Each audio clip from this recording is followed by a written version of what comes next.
সবাইকে নমস্কার। সবাইকে আমি পম্পি চলে এসেছি আবারও নতুন একটা ভিডিওর সাথে। আজকে দুপুরে বানাবো কাঁচকলা দিয়ে একটা তরকারি। তো চলুন আমি কিভাবে এই তরকারিটা বানালাম পুরো ভিডিও আপনাদের সাথে শেয়ার করব। আশা করি আজকের ভিডিও আপনাদের ভালো লাগবে। প্রথমেই কাঁচকলাগুলোকে আমি একটু সিদ্ধ করে নিয়েছি। এখানে 4টা কাঁচকলা নিয়েছি। 4টা কাঁচকলাকে প্রথমে সিদ্ধ দিয়ে নিয়েছি আর তারপর চাকু দিয়ে এইভাবে করে পিস পিস করে কেটে নেব। কাঁচকলার যে চোকলাটা আছে সেটাও ফেলবো না, আজকে কাঁচকলার চোকলাটা করব বাটা। তো কাঁচকলাগুলোকে প্রথমেই সিদ্ধ করা কাঁচকলাগুলোকে পিস পিস করে কেটে নিলাম। তার মধ্যে লবণ, হলুদ আর সামান্য একটু লঙ্কার গুঁড়ো দিয়ে ভালো করে মাখিয়ে নিলাম। এগুলোকে একটু বেসন দিয়ে ভেজে নেব। তো এদিকে লবণ হলুদটা ভালো করে মাখিয়ে রেখে দিলাম। এদিকে একটা বাটির মধ্যে নিয়ে নিব বেসন। বেসনের মধ্যে একটু হলুদ আর লবণ দিয়ে অল্প একটু জল দিয়ে ঠিক একটা ব্যাটার গুলিয়ে নেব। ভালো করে হাত দিয়ে বড়াগুলোর মধ্যে আমি হলুদ আর লবণটা মাখিয়ে নিচ্ছি। তো মাখানো হয়ে গেছে। এদিকে বেসন নিয়ে নিলাম, এর মধ্যে পরিমাণ মতো হলুদ আর লবণ দিয়ে একদম ঠিক একটা ব্যাটার গুলিয়ে নেব। এর মধ্যে ডুবিয়ে ডুবিয়ে একে একে কাঁচকলাগুলোকে ভেজে নেব। তেল গরম করতে বসিয়ে দিয়েছি। একে একে প্রত্যেকটা কাঁচকলা এইভাবে ডুবিয়ে ডুবিয়ে ভেজে তুলে রেখে দেব। তো সবগুলো কাঁচকলা এভাবে করে আমার বড়া রেডি হয়ে গেছে। একে বানাবো তরকারি। তো এই কাঁচকলার বড়ার তরকারিটার জন্য প্রথমে আলু ভেজে তুলে নিয়েছি। এখানে নিয়েছি গোটা গরম মশলা, গোটা জিরে, নিয়েছি একটু মৌরি, তেজপাতা 2টা নিয়েছি, শুকনো লঙ্কা একটা আর কাঁচা লঙ্কা দিয়েছি, পেঁয়াজ ফোড়নে। সব কিছু দিয়ে ভালো করে নাড়াচাড়া করে এখানে একটা পেস্ট করে রেখেছিলাম আদা রসুন পেঁয়াজ দিয়ে কাঁচা লঙ্কা দিয়ে একটা পেস্ট করে রেখেছিলাম, সেই পেস্টটাকেও দিয়ে দিলাম। দিয়ে ভালো করে মশলাটাকে যতক্ষণ না কাঁচা গন্ধটা যায় ততক্ষণ ভেজে নিলাম। পরিমাণ মতো লবণ দিয়ে দিলাম।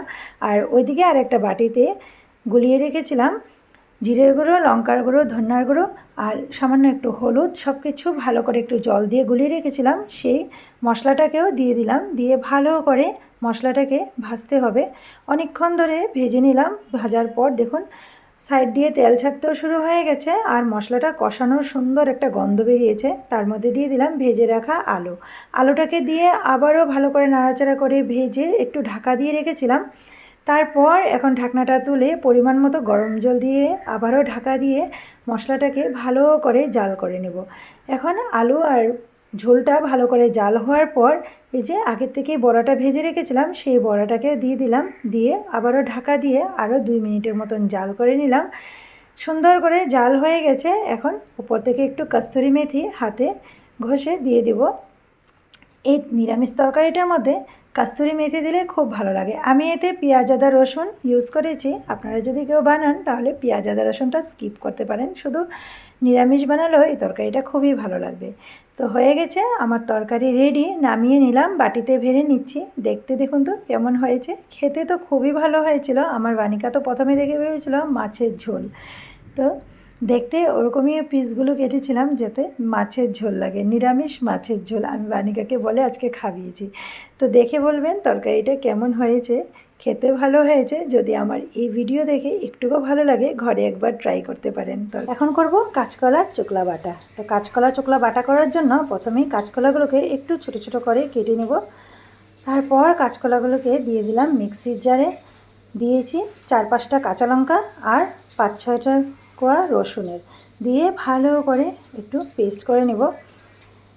তারপর নিয়েছি পেঁয়াজ আর কাঁচা লঙ্কা। কড়াইতে সরষের তেল গরম করে নিয়েছি, দিব কালো জিরা, কাঁচা লঙ্কা ফোড়নে আর ওই যে একটা পেঁয়াজ জিরিজিরি করে কেটে রেখেছি সেই পেঁয়াজটাকে দিয়ে সামান্য একটু লবণ দিয়ে ভালো করে পেঁয়াজটাকে ভেজে নেব।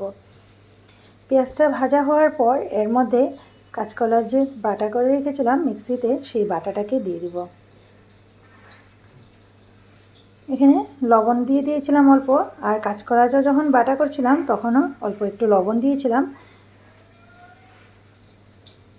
পেঁয়াজটা ভাজা হয়ে গেছে, এর মধ্যে কাঁচকলার চোকলাটা দিয়ে দিব যেটা আমি বাটা করে রেখেছিলাম। সেই বাটাটাকে দিয়ে ভালো করে নাড়াচাড়া করে মিক্স করে নেব। একদম টাইট একটা ডো হয়ে গেছে, ওই জন্য সামান্য একটু আমি জল দিয়ে দিব।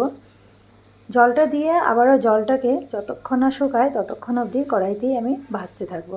ভাজতে ভাজতে একদম টাইট একটা ডো হয়ে যাবে। জল দিয়ে পরিমাণ মতো একটুখানি হলুদের গুঁড়ো দিয়ে দিয়েছিলাম, দিয়ে ভালো করে নাড়াচাড়া করতে করতে একদম টাইট একটা ডো হবে। যতক্ষণ না কড়াই থেকে এই ডোটা ছেড়ে আসছে ততক্ষণ অবধি ভাজতে থাকবো। ভাজতে ভাজতে একদম টাইট হয়ে গেছে ডোটা। তারপর নামিয়ে নিব কড়াই থেকে, বাটিতে ভেড়ে দিয়ে দিব উপর থেকে কাঁচা সর্ষের তেল। অনেকটা পরিমাণ সর্ষের তেলটা দিব। গরম গরম ভাতের সাথে এই কাঁচকলার বাটাটা খেতে অসাধারণ লাগে। আপনারা কারা কারা এইভাবে কাঁচকলার বাটাও খেয়েছেন নিশ্চয়ই কমেন্টে জানাবেন। আজকের ভিডিও আমার এই পর্যন্ত। কেমন লাগলো আমার ভিডিও নিশ্চয়ই কমেন্টে জানাবেন। আমার ভিডিও ভালো লাগলে একটা লাইক করে আমার পেজটাতে ফলো দিয়ে আমার পাশে থাকবেন।